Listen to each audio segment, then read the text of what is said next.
faut garder ta vitesse en prenant un peu plus de puissance, bien sûr, en les envoyant, gonfler un peu du cou, parce qu'en professionnel, tu vois, d'être un peu épais au niveau du cou pour pas que ça te secoue à chaque fois que tu as les neurones qui fassent tu vois, un peu le yo-yo. Donc, mais ouais, 4-5 kilos, ça veut dire 112, 113, 115, jusqu'à 115.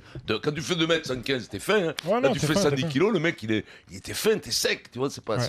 Un mec comme Klitschko, c'est quoi ses mensurations? Pareil, 2 mètres, il doit 110, faire, 110, quand il boxe, il doit faire 113, 114. Même pas. Ouais, c'est ça l'idéal. J'ai vu la dernière fois 112. Ouais, 110. 112.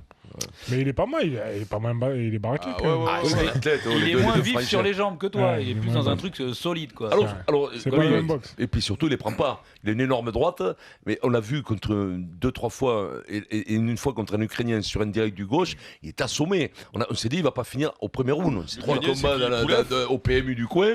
L'Ukrainien, il avait 3 combats au PMU du coin. Je te jure. Mais Lewis c'était pareil un peu. Il pour ça qu'il gardait la distance. Lennox Lewis, ouais. Ouais, mais ça frappait davantage. Il tapait beaucoup plus fort, et puis non, il les prenait quand même plus.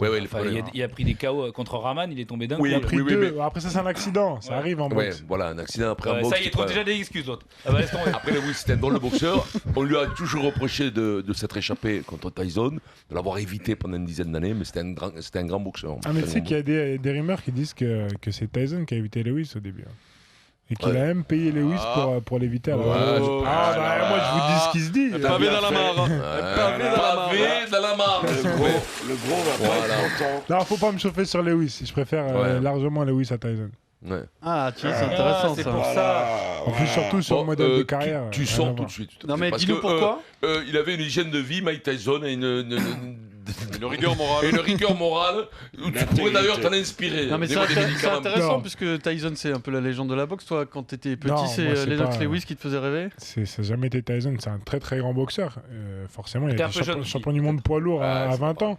Mais moi, je suis plus Mohamed Ali déjà de une. Et Lennox Lewis. Oui, mais parce qu'ils te correspondent. Parce qu'ils te correspondent techniquement, ils me correspondent. Surtout Ali. Ali te correspond physiquement. Et même par rapport à leur carrière. Tu regardes Lennox Lewis, il a été champion du monde junior, champion olympique, champion du monde pro. Ouais. Il a perdu 2 fois, il a rebattu les types et il est parti avec sa ceinture. Dis-moi, tu veux quoi d'autre?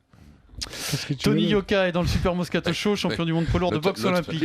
L'autre, écoute-moi, quand tu l'as vu monter, nous on se levait, on était jeunes, et tu ne l'as pas connu, on se levait tous les matins à 5 h du matin. On avait raté. Écoute-moi, les mecs, même les cordes tremblaient. Quand il est arrivé, il leur mettait le poignet, il leur courait après, les envoyait au 3e rang. Donc, et Lennox Lewis, je vais te dire un truc. Il a pris quand l'autre il était physiquement hélas avec des soucis, avec des soucis un peu difficiles.